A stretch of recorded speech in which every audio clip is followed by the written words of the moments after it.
କାହା ହାତରେ କୁରାଢ଼ୀ ତ କିଏ ବାଉଁଶ ଧରି ଗାଁ ପୋଖରୀକୁ ଯାଉଛନ୍ତି। ଆପଣ ଭାବୁଥିବେ ଏମାନେ କ'ଣ ପାଇଁ ଯାଉଛନ୍ତି? ଜାଣିଲେ ଆପଣ ଆଶ୍ଚର୍ଯ୍ୟ ହେବେ।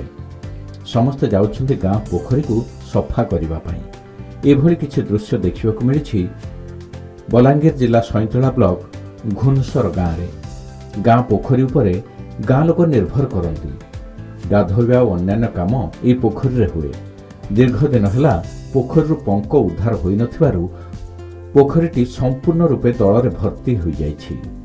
ଆଉ ପାଣି ବି ଦୂଷିତ ହୋଇଛି। ପୋଖରୀର ପାଣି ଏତେ ମାତ୍ରାରେ ପ୍ରଦୂଷିତ ହୋଇଛି ଯେ ନାଳା ପାଣି ଭଳି ଦୁର୍ଗନ୍ଧ ବାହାରୁଛି। ଏଥିରେ ଗାଧୋଇଲେ ଚର୍ମ ରୋଗ ହେଉଥିବା ଗାଁ ଲୋକେ ଅଭିଯୋଗ କରିଛନ୍ତି। ଗାଁ ଲୋକଙ୍କ ସମସ୍ୟାକୁ ନେଇ ଗତ କିଛି ଦିନ ତଳେ ଖବର ମଧ୍ୟ ପ୍ରସାରିତ ହୋଇଥିଲା। ସେମାନଙ୍କ ଅଭିଯୋଗକୁ ଜିଲ୍ଲା ପ୍ରଶାସନ ଧ୍ୟାନ ନ ଦେବାରୁ ଗ୍ରାମବାସୀ ପୋଖରୀକୁ ନିଜ ହାତରେ ସଫା କରିବା ପାଇଁ ନିଷ୍ପତ୍ତି ନେଇଥିଲେ। দেখুন আজ্ঞা আমার এই পোখরী ঝিমরি কোটা বন্ধরে বহুত লোক নির্ভর রয়েছে এই জায়গায় যেটাকে 5 ରୁ 6 হাজার লোক না গাছন আজ্ঞা। এই জায়গা যেতে আমি সরপঞ্চ রু বিডিও রু কলেক্টর তক বহুত দূর তক গণন আজ্ঞা। কহেনু কিহে বি নি শুনলে কোনসি আলু সেতির লাগি আমি নিজে নিজে বাহারি করে কথা হই করে বাউঁশ বাড়ি ঠেঙ্গা মানে পিটি করে প্লাস্টিক জালি দেই করে গাধবার লাগে কেনতা করে হলে আমি 1.5 মাস কি 2 মাস গোটে গাধমু বলি করে ব্যবস্থা করে করে এটা ফিকা ফুকি করে আয়োজন করুছ আজ্ঞা। যেটা কি আজ্ঞা আমি কহেনু কোনসি লোক নে শুনলে তো সেতির বাবদে ভোট ইলেকশন হো কি জানা भी हो आमे कोनोसी भाग से जगह नेनु जेहेतु आमर काम नहीं है आमे निजे करूँ सरकार भी सुन लेने कि किसी एक्शन नेले नहीं यहाँ गाँव लोग निजे निजे मिसिक आज्ञा कथबार्ता होकर समस्ते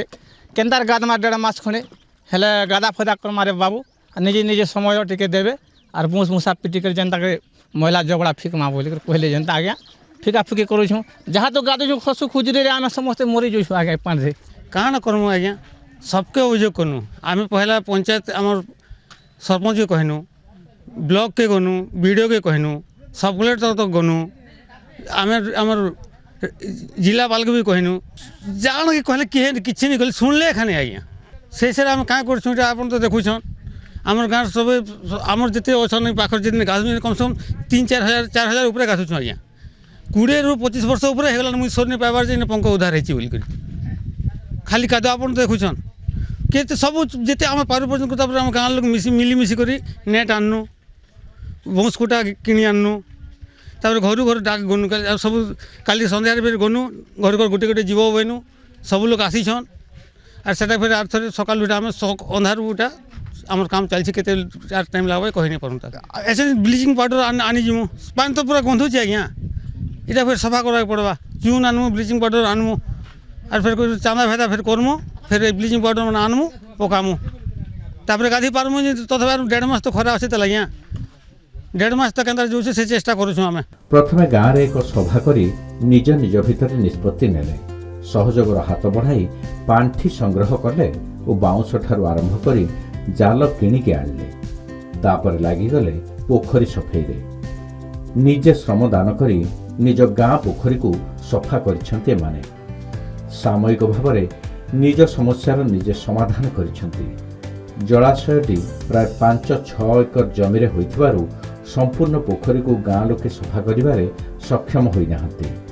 केवल गाधुआ तुठ को सफा सुतरा रखिबारे लागि जाइथिले व्यवहार उपयोगी करबाकू ग्रामवासी निष्पत्ति नै एभली करिसेंते। दीर्घ 1.5 मास 2 मास हाराहारी हो प्रशासन के सरकार के कही कही हारी गनु आज्ञा आम आगु भी कही तीनू जदि सरकार आमर कथा नहीं सुनवा आम पंचायत घेरू panchayat office BDO office collector office घेरू करमु बोली करी आम कथा होती ग्रामवासी लास्ट के गोटे विचार करमु सरकार संगे सार फाइट करमु माल लागमु तार आमर किसी लाभ नहीं ना लास्ट के सरकार कहबा ये नकली चाषी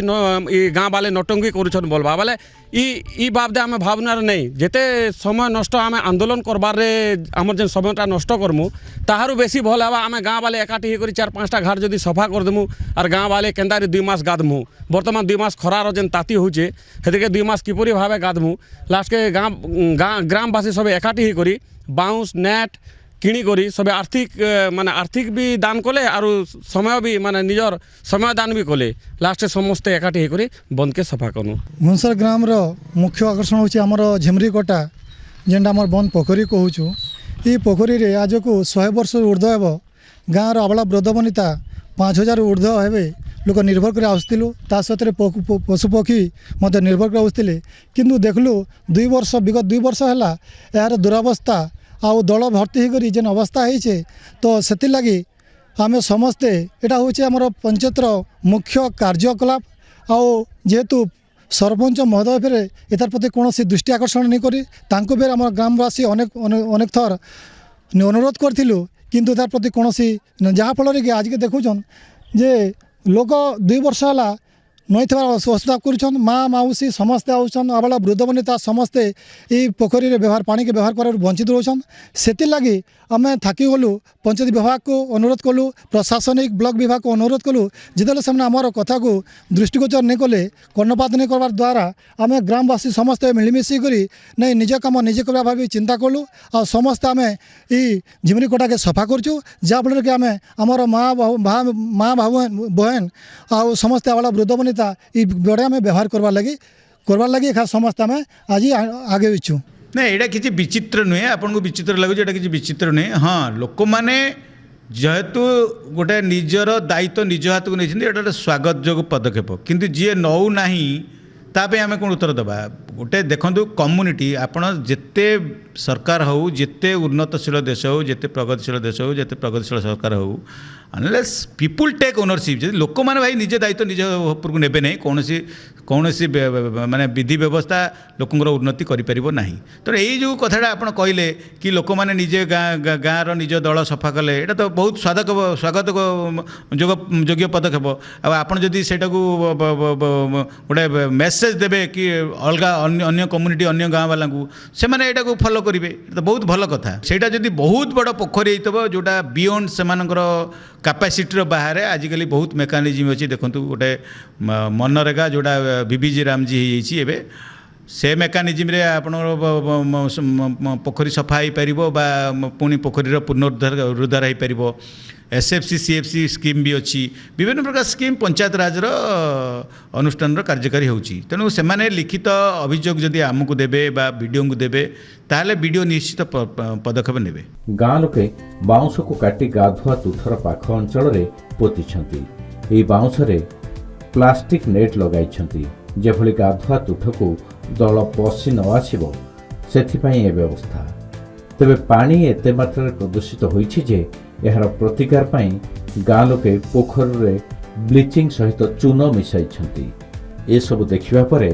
प्रशासन केते चेतुछि ताहा देखिबार कथा। बलांगीर जिला टिटलागढ़ मानस रंजन महांती का रिपोर्ट के न्यूज ओडिशा।